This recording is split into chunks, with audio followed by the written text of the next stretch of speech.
Today I'm gonna teach you how to sell at the flea market like a pro. We've only been here for about 4 hours and we've already done over $700 in sales. This is only my second week doing it. The first week we did over $900 in sales. My goal this week is 2K. I got about 7 of these pools here. Each one of them gives me about $100 in profit. So I'm hoping to sell each single one of these pools. I'm gonna walk you through the entire process of setting up your booth and show you how much money you could possibly make as a vendor. This video, I'm also gonna break down my profits. So make sure you stick to the end of the video to not miss out on that. Today I'm at the Modesto Flea Market. I am going to be a vendor here today. I'm going to show you how you set up if you're a vendor yourself, if it's your first time. It was our first time early last week, so we're slowly getting the hang of it. I'm going to show you how we do it. So first and foremost, you're going to want to go to this office right here. In this office, they're going to give you your spot so you know where you're going to set up at. And then you got to be really careful driving here through everybody, because even though it's early morning and people are setting up, there's already people here doing their shopping.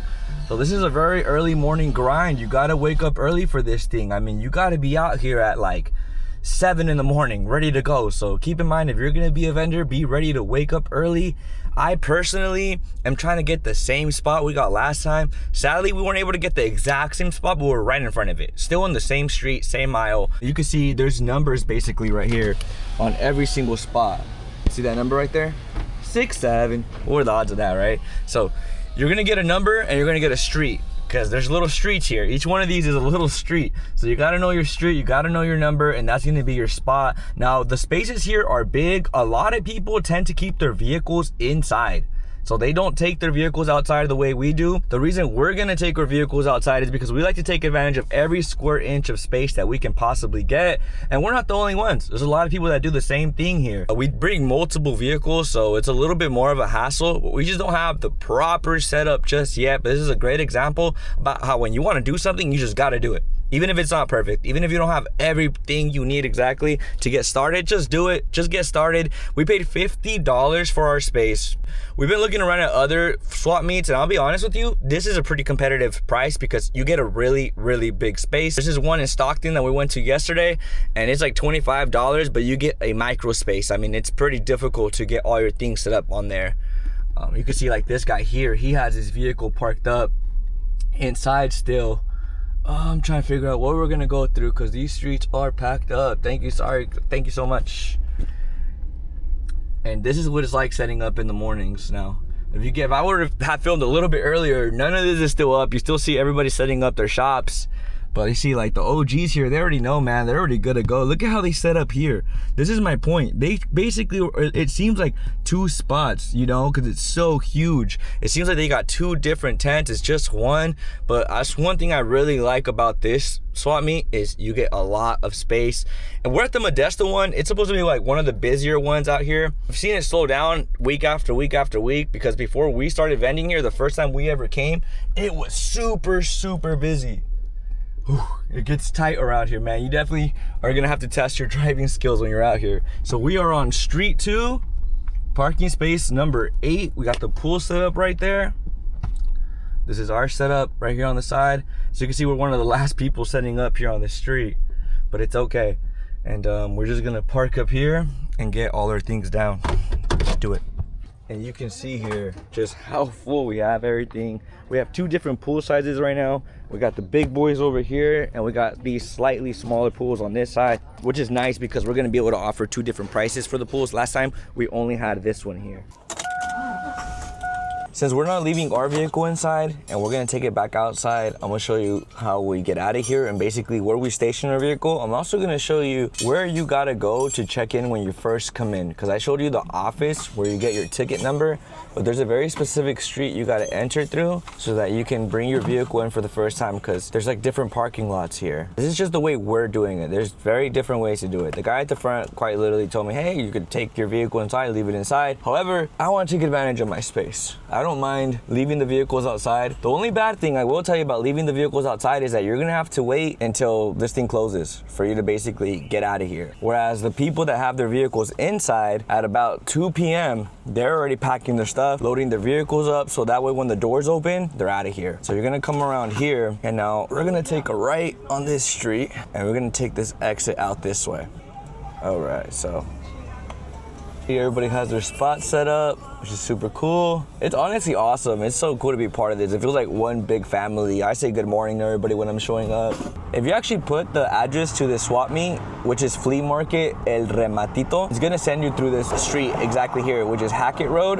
So you wanna come down Hackett Road, you wanna take a right here. This first entrance right here to my right, this is where you would come in to first get down and get your slip to get your space. Since we're already done doing that, you're just gonna keep coming down here. This is how we get the free parking. I don't wanna pay for parking. I'm here to make money, not give them my money. So we see where this car just came out of right now. That's gonna be our entrance spot right here. So yes, you're gonna park in the dirt. Your vehicle will get dirty. I mean, look at this Ford right here. See exactly how dirty your vehicle will get being out here. But what's nice about getting here early in the morning is that you can get really good parking spaces. Like even where this van is parked, they got shade, man. That's probably not a bad place to park ourselves too. It's just a little bit more of a walking distance. I like that wall right there. So we have our truck already parked there and we're gonna park this one as well. I like this wall because as the sun keeps setting, you will stay in the shade. Hope you're enjoying this series. I've seen that a lot of you have been supporting it, which I really do appreciate. We're just gonna keep at it. Last time we did $900 in sales. This time, I wanna see if we can double it. This one's the goal right here. Something like this is what we're trying to get next. It's really cool starting to see all the setups coming to be. You see people park their vehicle like this, and this is what they offer you. You can basically park your car behind and then just set your things up right in front of it. Like they got a van. Look how much space you have, man. He fits a whole van back there. But because we're gonna take up from corner to corner, I mean, honestly, looking at it, maybe we do have space to put a car back there. What's up, Mia? Hi. How you feeling, baby? Naco, Santi. Un naco, papá. Naco. Ay, ya está de mal humor. Hi, baby. Good morning. It makes such a huge difference already just adding the canopies. Wow. This is awesome. These are small accessories that go a really long way, like bringing the shelves. Highly recommend you get yourself some of those. We also got these here to hang clothes. Highly recommend you get yourself some of these too. They're really portable things to carry around, and it just goes such a long way with your setup. So far, this is our cost right now starting up. This is considering that we've split this booth in half, so we only paid $25 for the booth as well as our fuel. So besides that, we're gonna start the fighting battle now to the top, man. Come on, can we double up what we made last time? Buenos dias. Oh, your mom got all these shoes super clean, babe. The soccer shoes look like great now. Somebody's definitely buying those soccer shoes. Buenos días, jefe. Yo es una verga para la calor. De una vez la cargamos. Viene con la escalera, el filtro y la pompa. Esta 300, jefe. Esta es de 48 pulgadas y 18 pies. Guardado para otro año, ya casi pasa el calor, ¿verdad? Ah, pero acá la calor todavía va a durar un mes más y un mes más va a pegar todavía en la calor. Igual, esta nomás la tapan. Porque ya esta no, la llena no es para quitarle el agua. Esta ya llena nomás la tapa y... Sí, porque es mucha agua. Esta 3 y la de allá 260. Esta es de 48 pulgadas, 18 pies y la de allá de 16 pies. 260 esa, jefe, sí. Y esta 3. 40 bolas más, ¿verdad? Ahorita va a ser una misma. Se agarró una más grande. Igual, ¿tiene una yarda grande usted? Sí. Oh, pues de una vez aproveche una carne asada, la verga. Ahí está. Ah, de una vez.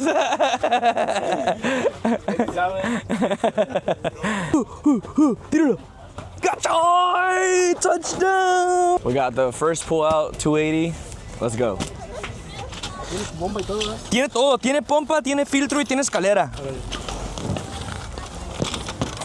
Vamos, jefe, lo acompaño. Sí. ¿Dónde va? Por allá salimos más... Ajá, por allá salimos por aquí. Oh. ¿Tiene la yarda grande? Sí, tengo 10 acres.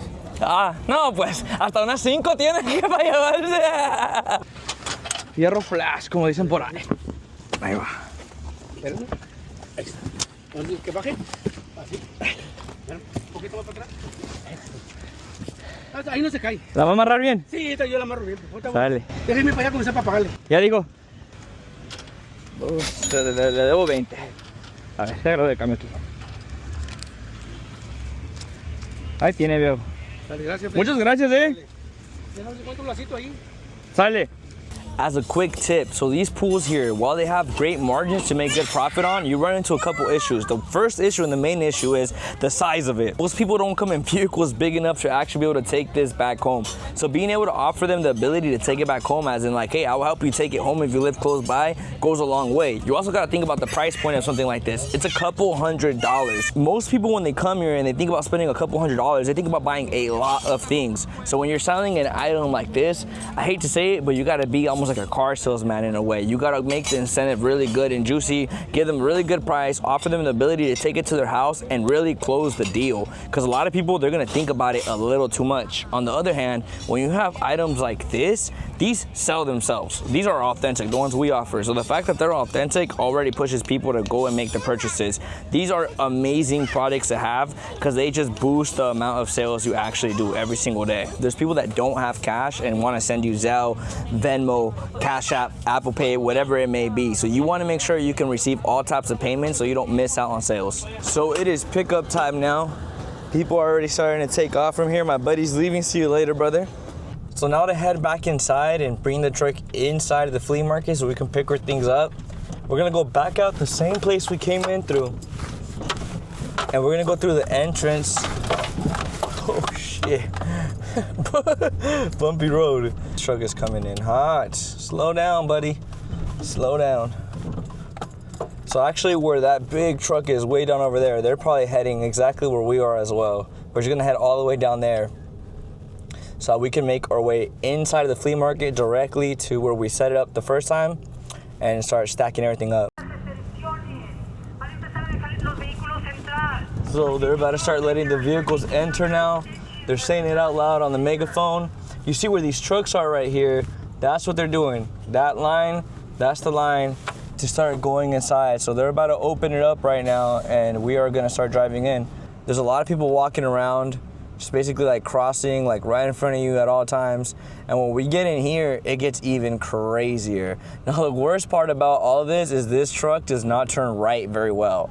It would be like you have zero power steering to turn right. When you're maneuvering through all these people, like this guy that just decided to cross right in front of me, being able to turn, look at this. I'm trying to turn it as hard as I can. You see, it's not turning. Like, look at this. And I gotta make like a right turn right now in here. So I had to just drive really slow and put a lot of muscle power into turning this thing. Oh, God. Ugh. And now drive in through all this traffic of people and just hope that we can make it through no problem. First time I did this, it was super, super sketchy.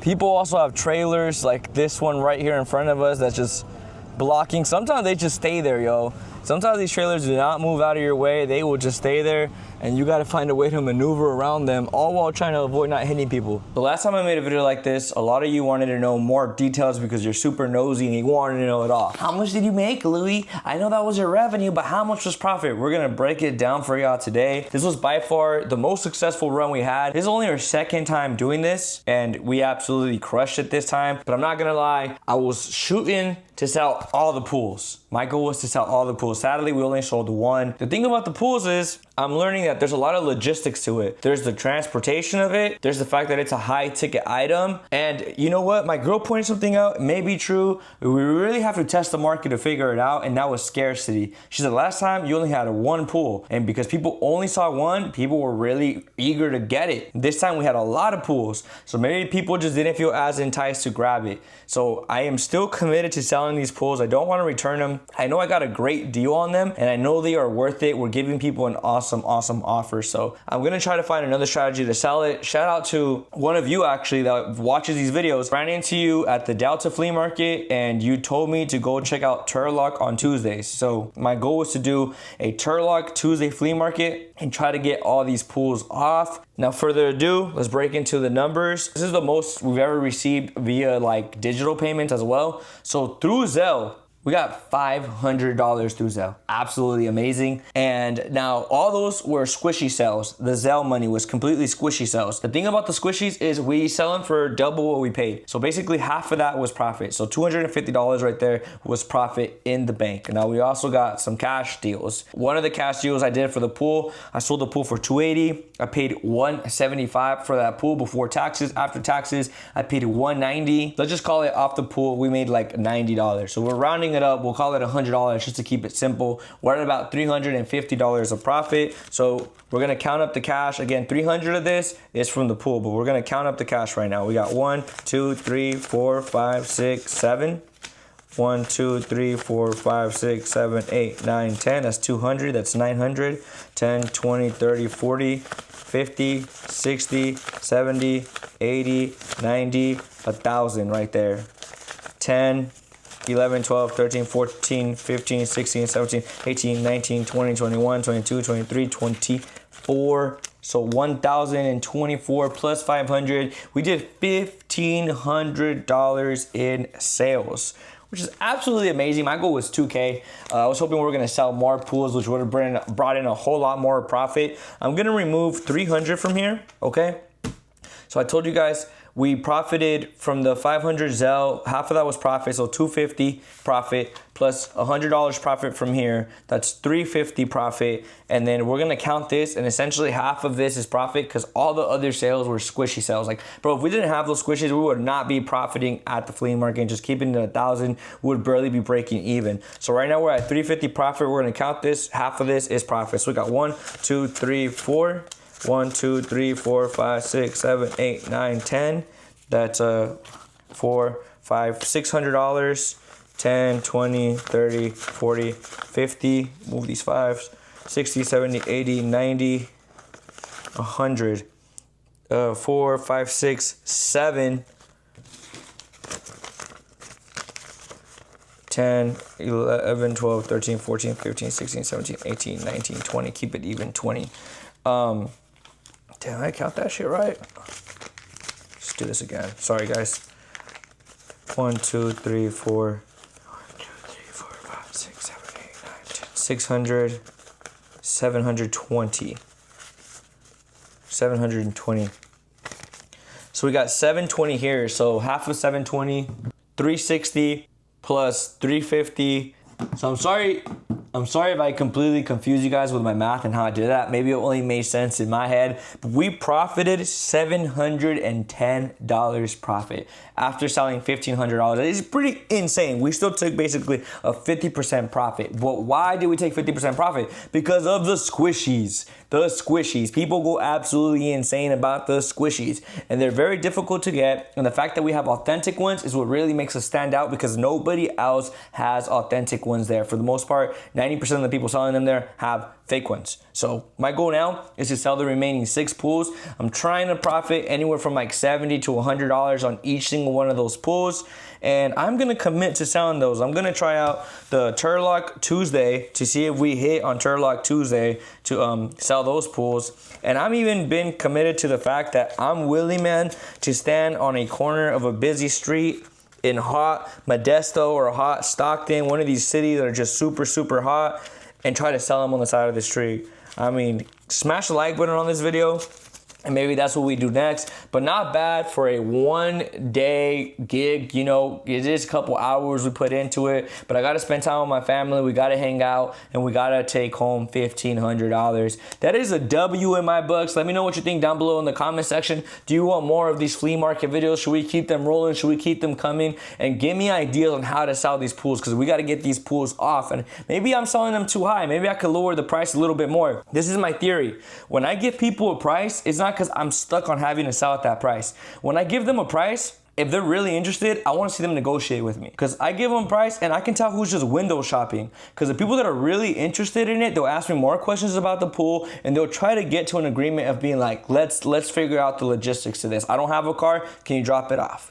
Can you bring it down a little bit? Whatever, you know. Obviously, you always got to shoot high, especially when you're at the flea market. You got to shoot with your highest number, because people are gonna negotiate if they really want the item. But anyways, without further ado, man, just like that. It would have been nice if we would have got more cash, less Zelle payments, but it's all good. I mean, money's money, baby. You know what I'm saying?